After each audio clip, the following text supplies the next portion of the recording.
Hey guys, happy Tuesday. Time for Tidbit Tuesdays. So, during this open enrollment, as I'm talking to clients, I always try to educate clients and clear up misconceptions lots of people have about different things that have to do with insurance. So, I decided that I probably need to do some videos about some of these misconceptions and or nuances or actually help explain to people how things work. Now, I am not, if you talk to me, you know I don't love insurance companies. I know this is what I do, but I do it because I want to help people navigate the system, which is complex and confusing, I think on purpose. But I feel like my role is to help educate people, help them better understand how to use their insurance, and to avoid pitfalls and large bills.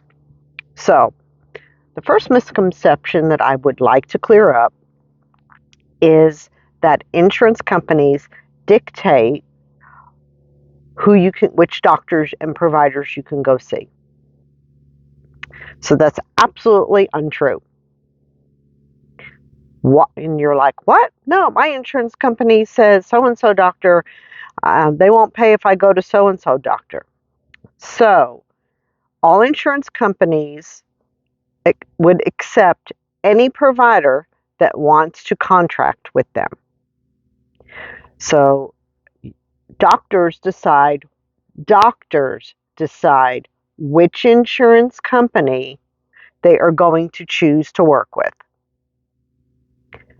So if your doctor does not take your insurance, because it's their choice, they're not required to take any insurance on the market. They can choose to be cash pay only, where they accept no insurance. There are practices that way.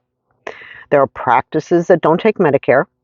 There are practices that only take Blue Cross or don't take United Healthcare. There's a whole array, and some of them will only take employer-sponsored plans and not marketplace plans. So it is entirely your doctor's, providers, or provider's decision about which insurance they accept. Why this confuses people is because they just show their card, they go somewhere, show their card, and then they get a bill from that doctor because insurance didn't pay anything. So as a patient, your responsibility, if you want your insurance to pay, is to use a provider that your insurance company has a contract with. You have a contract with the insurance company to provide the services listed in their 80-page document that is in your portal for you to read.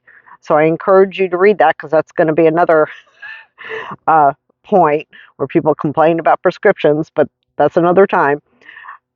The contract states what they will cover and what they will not cover, and with you and the insurance company. But the insurance company also has a contract with your doctor or provider, whether it's the hospital, lab, x-rays, all those things. And the doctor agrees to accept what the insurance will pay them for services. So it's your responsibility as a client to go into your portal and look up to see who's in network. And I do this ahead of time. If you give me your doctor's names before we enroll you in insurance, I will do that work for you and then have you double check when we find plans, double check with your doctor to make sure they accept them. Sometimes lists are wrong. But if you go into your portal, search in there if you need a new doctor, and then call the office and confirm they accept it, that is going to save you the most money. You are always free as a patient to choose whatever provider you want to go to, but the insurance can choose not to pay for your services if they do not have a contract with that certain provider. So that's really important to understand. That's the legalese behind it.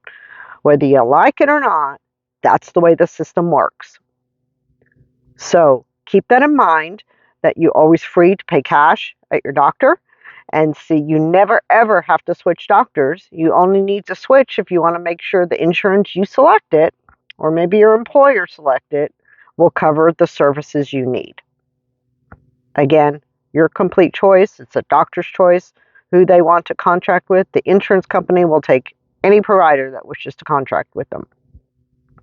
So, there's education for this week. Next week, we're going to talk about prescriptions and pharmacy benefits and why all that is important and another misconception around all that stuff. So, until next week, peace out.